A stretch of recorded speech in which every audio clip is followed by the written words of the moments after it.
Use heart அப்படிங்கிறது நம்மளோட முழு மனதோட நம்ம இருதயத்தையே பயன்படுத்தி நம்ம அறிவையும் பயன்படுத்தி நோ ஹார்ட் அப்படிங்கிறது இருதயத்தை பற்றி தெரிஞ்சுக்கணும். ஸோ அதற்கு இருதயத்தில் மாரடைப்பு போன்ற மோசமான நோய்கள் வரத்துக்கு காரணங்கள் என்னங்கிறது மக்கள் முக்கியமாக தெரிஞ்சுக்கணும்.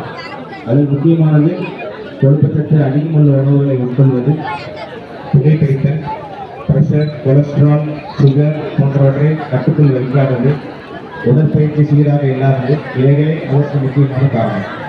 ஸோ இப்போ மக்களுக்கு பொதுவாக இருக்கிற பயம் என்ன அப்படின்னா நமக்கு ஹார்ட் அட்டாக் வருமா அப்படிங்கிற காரணங்கள்.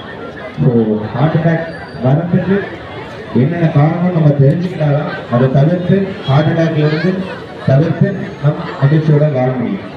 ஸோ அனைவரும் ஹார்ட் ஹெல்த்தி லைஃப் ஸ்டைல்னு சொல்லுவோம். அதாவது இருதயத்துக்கு உட்பட்ட மாதிரி உள்ள பழக்க வழக்கங்களை பின்பற்றினாலே இருதய நோய்களிலிருந்து தவிர்த்து மகிழ்ச்சியுடன் வாழலாம்.